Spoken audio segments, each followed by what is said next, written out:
What's up, everybody? Ron Placone here, reporting for Status Coup. So, centrist Skeletor, a.k.a. James Carville, went viral recently with some comments he had to say about Cornel West and the 2024 election in general. We're going to dive into this. Now, I actually think that within this 2-minute clip that we're about to watch, he accidentally drops a few kind of showing his hand. There's a few kind of like accidental truth bombs, if you will. And dare I say, a few glimmers of hope. Bear with me. I know you might be thinking, I've already watched this clip. Where's Ron going with this? Stick around. Stick around. All right, so here we go. Let's just start it up here. It's amazing, by the way, how much misinformation he squeezes into 2 minutes. But here we go. We're going to start from the beginning. You hear Dr. West? What is your reaction to what he had to say? Do you think he rejects the term spoiler candidate. Do you think he could be? Well, first of all, he's obviously an accomplished scholar, academic. He seems to be a very charming man. And he's also a menace to the threat of the continued constitutional order in the United States. And if I say that because look what Ralph Nader was directly responsible for the election of George W. Bush, which Mark Bot. No, he wasn't. Okay, so that's the first. We're about 30 seconds in. That is just completely false. We know that's completely false. Ralph Nader is not responsible for the election of George W. Bush. First of all, the idea that every Ralph Nader voter would have voted for Bush, would have voted for Kerry otherwise, is straight up false. Most Ralph Nader voters, after the dust was settled, according to every poll that was out there, most Ralph Nader voters, they either A, would have not voted at all. Some of them, yes, would have voted for John Kerry. Some of them, guess what? Would have voted for George W. Bush. All right? And by the way, Gore didn't actually lose that election. The state of Florida, combined with Fox News and then later the Supreme Court, gave the election to George W. Bush. So if you want to be mad at anybody for George W. Bush in 2000, as you should be, it's disgusting George W. Bush was ever president. You should be mad at the Supreme Court. You should be mad at the state of Florida. You should be mad at Brother Jeb, not Ralph Nader voters. And another thing, if you're going to blame voters for George W. Bush, if you're going to be that intellectually lazy, you shouldn't look at Ralph Nader voters. You know who you should look at? The significant amount of Democrats who voted for George W. Bush in 2000. Look at your own party, James Carville. Look at your own party and all the people who voted for George W. Bush in 2000. By the way, what does the job of a Democratic strategist involve at this point? And when, what is the appeal of James Carville at this point? Like, what is it? Just, oh, he's a Democrat, but he has a Southern accent and he wears T-shirts. Isn't it neat? Not really.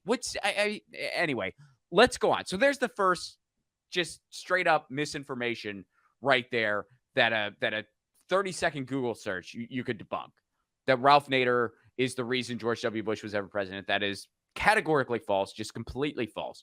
All right, let's keep going with this doozy. This horrific Iraq war and this horrific economic downturn we had, among other things. Jill Stein, who's his campaign manager, is almost certainly an agent of the Russian government. If you don't.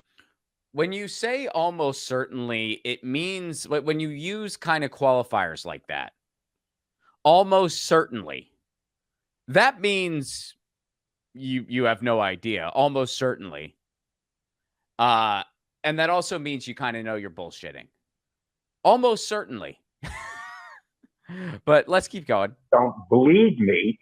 Somebody at home, Google photo, General Flynn, Vladimir Putin, Jill Stein.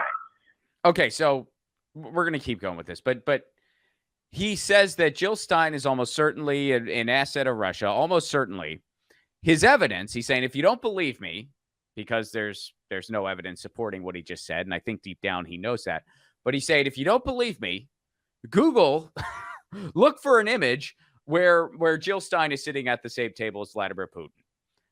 Now, that image does exist. Yeah, he's not lying about that image existing. If Jill Stein got $1 for every time she explained that image and then gave that dollar to the Green Party, the Green Party would probably have more money than the other parties in the United States.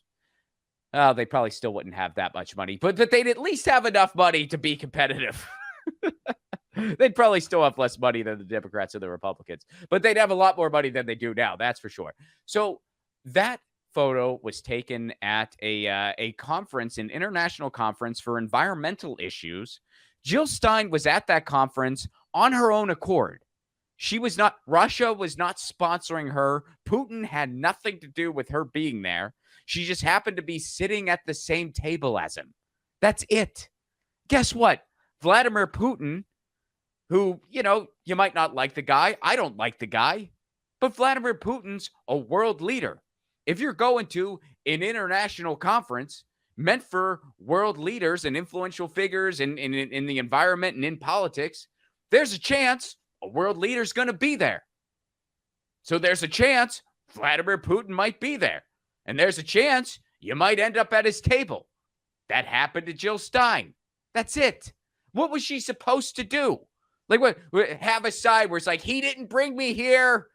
That's Vladimir Putin. I politely said hello and waved. That's it. That's all that happened. He is not sponsoring me. They were seated at the same table. That's it.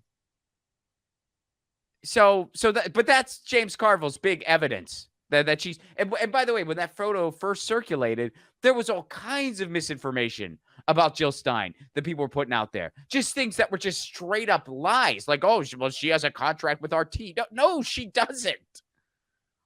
They were just making things up about her. And by the way, she's been investigated for all this stuff. They found nothing because there's nothing to find. Jill Stein is a member of the Green Party of the United States. She went to an environmental conference on her own time and on her own dime. I'm not even sure if the Green Party of the United States was involved in her going to that. They might have been, but it doesn't really matter one way or another. The point is, Russia had nothing to do with her being there. Russia was not funding her being there. Vladimir Putin had nothing to do with her being there. So he's just repeating a 7 going on 8-year-old just straight up lie. It's just so ridiculous that this is being repeated now in 2023. All right, but let's keep going with this doozy here. 50 seconds in, already just 2 straight up lies. She was hosted by the Russians. She wasn't. That's not true. But all right, we'll keep going. He made it 2 more seconds. Prior to her running in 2016. So, people are going to have to decide, do we want to continue under our Constitution? Because Donald Trump is telling us that very clearly, is bragging about the fact that he doesn't want to live under the Constitution anymore. And it's very clear that the only thing that Dr. West's candidacy can do is help elect Donald Trump. It's nothing. I don't think any of that's inarguable, nor is it arguable that Jill Stein had deep relationships with the Russian government. A rule of propaganda, if you keep repeating a lie, it's easier to convince people it's true. That's a rule of propaganda. If you keep repeating a lie, keep in mind how many times you say Jill Stein has ties to the Russian government, this and that. He keeps repeating it. A, because it's his only talking point. He has nothing else to say. And B, because, again, you keep repeating a lie, people will believe it to be true. He's got to know there's no evidence for anything he's saying. None whatsoever. All right, but we're going to keep going with this. And the reason why is because by the end of this 2-minute clip, everything James Carville has said thus far, he completely contradicts it and just acknowledges that his entire thesis is complete and utter BS. So we're going to keep watching. So let me ask you, because the argument that Ralph Nader put forward, the argument that Jill Stein has put forward, Dr. West mentioned it again tonight, that a lot of those people who voted for Jill Stein or Ralph Nader would not have voted for any of the mainstream candidates, and therefore they did not suck away votes from Hillary Clinton or would not hurt votes from Biden here. Well, how could I argue with that? I'm sure that some of it's true, some of it's not true. I mean, there's no way to know whether somebody could tell a pollster, oh, no, of course I wouldn't vote for any other candidate, but who knows how people would vote. I can't disprove that, nor would I want to. But what I do know, there was Russian help that were telling black voters in Detroit to vote at the wrong place or to vote on Wednesday and not Tuesday. That I do know. Okay. You heard it straight from Anderson Cooper and James Carville. They literally said, well, we don't know how people would vote. How can we anticipate that? We're just guessing. We have no clue. We can't prove or disprove that. Your entire thesis is based on how people would vote.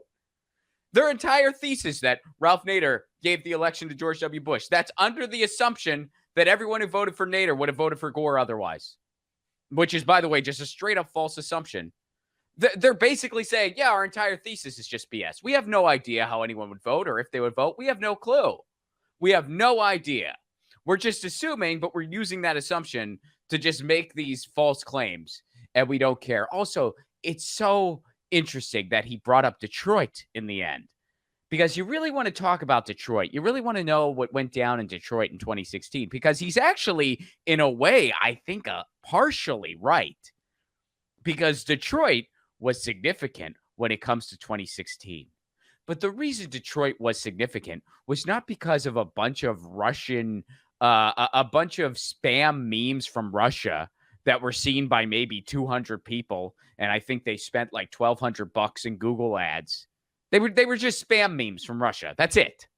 Some of them had nothing to do with the election even. Here's what did have something to do with what went down in Detroit, though. The purging of the voter rolls in Detroit, which is a common voter suppression tactic that is commonly accepted and promoted by Republicans and Democrats. It's not just Republicans. Republicans do it the most in the general.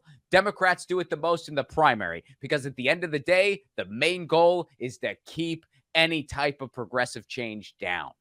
So Democrats do it the most in the primary to make sure no primary challenger gets through, and then Republicans do it the most in the general to make sure that anyone who would vote against, the most corporate of corporate candidates, or at least on paper, the least corporate of the most corporate of the corporate candidates, will be stifled as much as possible.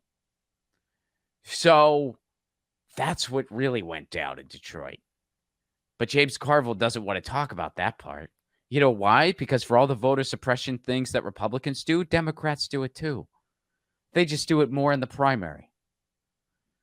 So, boy, they just said within 2 minutes, they just completely contradicted themselves and revealed that all of their philosophy on all this is complete and utter nonsense. But last thing I want to point out about this thing, there is a moment where I feel like James Carville kind of accidentally gave us a little bit of hope. It kind of accidentally showed his hand here. We're going to go back to the beginning. Check this out. You hear Dr. West? What is your reaction to what he had to say? Do you think he rejects the term spoiler candidate. Do you think he could be? Well, first of all, he's obviously an accomplished scholar, academic. He seems to be a very charming man. And he's also... Notice what happened there. James Carville's intention was definitely to put down Cornel West in his candidacy. I think that's very obvious. Cornel West running as a third party. James Carville, big Democratic strategist, whatever exactly he does, who knows. But, obviously he's against the Cornel West candidacy, doesn't want to see it do well, is there to speak against it. But how does he open that segment? He compliments Cornel West. Describes him as a great academic, charming man. Now, I'm not saying that James Carville is doing that because he's a great guy or anything like that. I have no idea what kind of guy he is one way or another. But that's the kind of appeal that Cornel West has, where Cornel West is such a uniter and just such a genuine person with such a storied track record of being on the right side of things and such a storied history and being an educator and an advocate, that it's really hard, even in the corporate space, even in the duopoly cheerleading corporate space of CNN or Fox News or MSNBC, it's hard not to say he's a good dude. It's hard to do that, isn't it? Now, that's something that, at least in my political awareness, I've never seen anything like that before for a third-party candidate. That type of grace wasn't necessarily given to a Jill Stein. It wasn't given to a Howie Hawkins. It wasn't given to a Ralph Nader, even, although Ralph Nader has had a lot of notable things as well through his history. But Cornel West is the first third-party candidate that I've ever seen in my lifetime, at least as long as I've been paying attention politically, that has that type of leverage where you really can't not say something nice about the guy. And that's why I think he has a valid chance at making a dent in this thing. And that's why I think that the establishment is really afraid of him, because they know this is a guy that's a uniter on a large scale. He has millions of people who follow him. And I'm not just referring to social media. I mean, generally, the guy's a leader and he's got the track record to prove it. And I don't know exactly what's going to happen with his candidacy. None of us do. But I think at the very, very least, he has a good shot at reaching 5%. And he will definitely inspire a lot of people to be more turned on and to be more open to third-party politics. And that's what they really don't want. So when you see people like James Carville, they got it. You can't just go out swinging against someone like Cornel West. He's too much of a uniter. He's too much of a peace guy. He's too much of a like come on. He's been on the right side of everything for so long. Now, I'm not saying he's perfect. None of us are. But as a whole, it's like he's just been on the right side of things for so long. You can't just come out swinging at the guy. And even people like James Carville, they know that. So that was a part of this clip that really stuck out to me, and I hope it's something that that you guys found you guys found worth noticing, because I know this clip's been talked about a lot in the entirety of the YouTube space, not just here on Status Coup, but that clip's been talked about a lot because it did go viral, if you will. But and guys, you can catch me live. For everyone in the UK, or if you're planning on going to the Edinburgh Fringe Festival this year, I will be in Edinburgh August 16th through 27th. My shows are free, so you can get more information at my website, ronplacone.com. And October 21st, I will be in San Pedro, California, doing a comedy series in my own neighborhood, October 21st. That first show is going to be myself and Stephanie Blum. Tickets and all information at my website, ronplacone.com. And this is Ron Placone for Status Coup, signing out.